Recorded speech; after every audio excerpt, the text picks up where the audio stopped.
Assalamualaikum warahmatullahi wabarakatuh.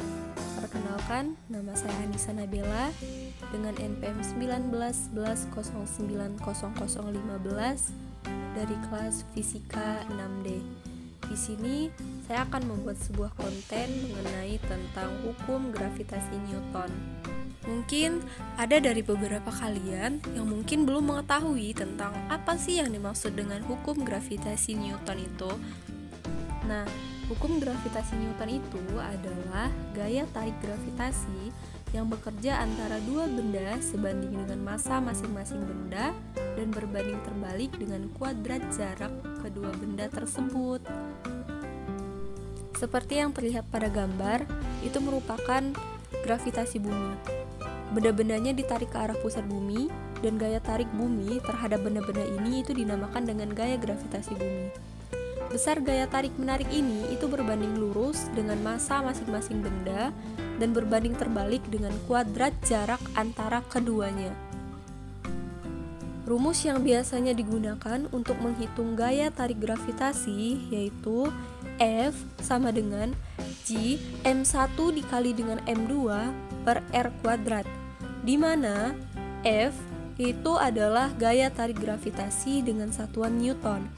G itu adalah konstanta gravitasi umum dengan nilai 6,673 dikali dengan 10 pangkat min 11 nanometer kuadrat per kilogram kuadrat. M1 dan M2 itu adalah masing-masing massa masing-masing benda dengan satuan kilogram, dan R itu adalah jarak antara kedua benda dengan satuan massa. Hal yang perlu diperhatikan dalam penggunaan hukum gravitasi Newton ini adalah benda itu dianggap sebagai partikel atau berbentuk bola, dan garis kerja gaya itu terletak antara garis hubung yang menghubungkan pusat benda satu dan pusat benda kedua atau F1 dan F2. Gaya gravitasi pada benda satu yang dikerjakan oleh benda dua itu disebut dengan F aksi, dan F2 dan F1 itu adalah gaya gravitasi yang dilakukan pada benda 2 oleh benda 1, itu biasanya disebut dengan F reaksi. Yang pertama ada stabilitas objek. Benda-benda yang ada di permukaan bumi ini tidak melayang karena adanya gaya gravitasi yang ada di antara benda dan bumi. Cangkir yang disimpan di atas meja ini tidak melayang di udara dan tetap pada posisi yang sama sampai diganggu oleh gaya luar.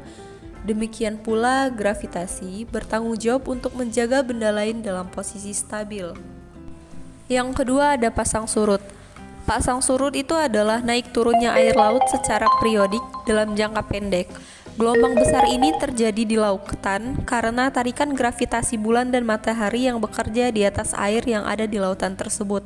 Dengan tidak adanya tarikan gravitasi, lautan akan lebih tenang karena ukuran pasang surut akan berkurang. Yang ketiga ada aktivitas kehidupan sehari-hari. Sejumlah aktivitas kehidupan sehari-hari itu melibatkan penerapan gaya gravitasi. Misalnya bermain, meluncur, melompat, berlari, dan lain-lain. Sepenuhnya bergantung pada gravitasi.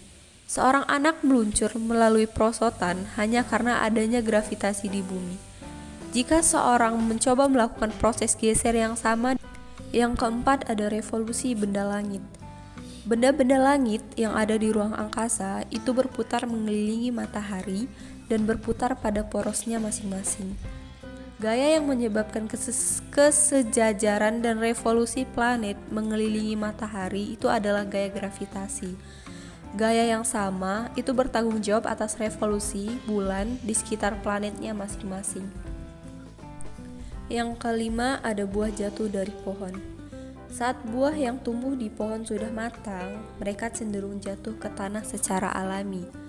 Menariknya, proses ini sendirilah yang bertanggung jawab atas penemuan gravitasi. Ide gravitasi itu melintas di benak Sir Isaac Newton ketika dia mengamati sebuah apel jatuh dari pohonnya. Saat itulah dia merenungkan pertanyaan bahwa jika buah jatuh dari pohon, apakah bulan juga akan jatuh? Kisah ikonik Sir Isaac Newton dan apel ini itu sangat populer di dunia ilmiah. Yang keenam yaitu menuangkan minuman. Minuman yang dituangkan dalam gelas tetap berada di dasar dan tidak naik sampai penuh. Gravitasi atau gaya gravitasi memungkinkan hal ini.